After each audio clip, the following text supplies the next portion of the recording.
Go on. I'm sorry. You are such a champ, Barry.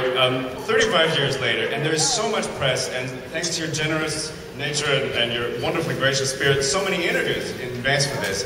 It's been a I did every gay blog in Southern California. Well, I'm sure I wouldn't know anything about that. No, so it's been a long time since there's been this much Rocky Horror Picture Show attention focused on you. I mean, specifically you. Yeah, it's totally embarrassing. I'm not ready for it.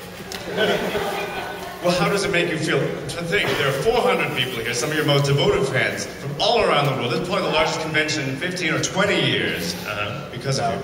Really? Yes.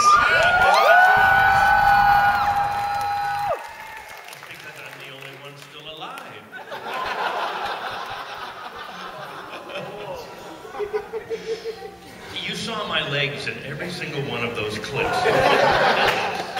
It was myself and the technical director, Joseph Newhouser.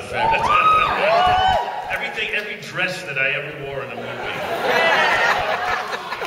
Let's not forget the silver lame tracksuit and the flying motorcycle. But there's just so much happening for you that's Rocky Horror related now, not just tonight. But of course, didn't you just shoot something for Glee last week? Yeah.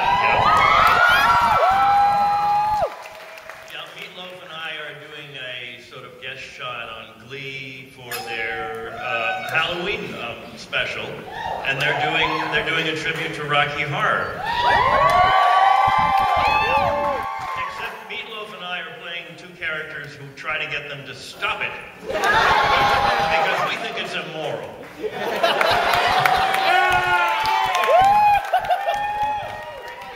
So Barry, aren't you playing another kind of right-wing Brad-esque role in this? That's true. That's all I ever play these days. I am. No, I play a manager of a television station that Sue Sylvester has her Sue's Corner.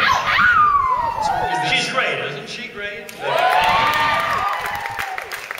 Now, dare I hope, is there some possibility of a continuing role out of this, perhaps? Well, maybe. I mean, they said 5, 7, we'll see.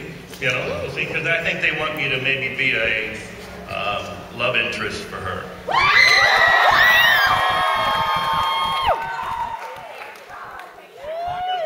I just want to throw into it. Would you talk a little bit for a moment, please, about how you came to the project? Now, I think you auditioned with Susan, right, for Rocky Horror? Well, that's the way I remember it. I'm not sure that's the way Susan remembers it. I think she says she just was offered the part. You'll have to talk to John Goldstone, who'll be out here in a few minutes, the producer, to get the true story. But I remember showing up at the theater where it was playing on Sunset, and then walking on stage with Susan and just sort of showing them who we were together. I don't even remember reading. I don't think I sang. And we got the parts together. It was just, you know, it was as simple as that. Now, isn't that easy show business? I mean, you just walk in, they give you the job. Was it just kind of a normal casting call, or were you referred? Oh, no, we were referred. Yeah, no, we were referred because we knew the casting agent very well. And so it was an inside job. It seems like it may have been a conscious choice to choose Americans for these two specific parts. Yeah.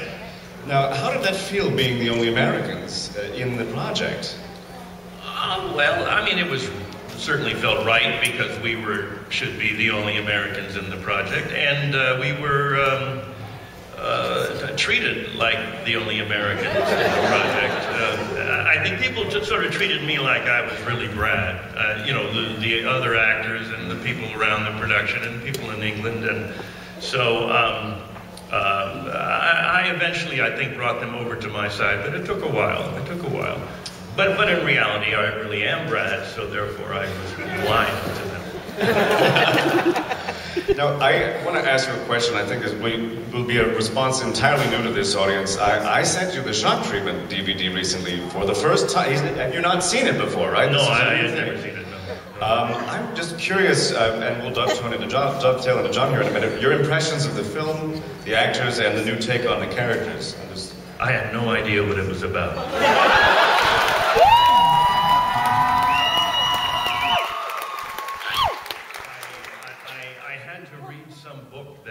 Something about reality television and all of this right? I mean, isn't it about all that? Right. Yeah, and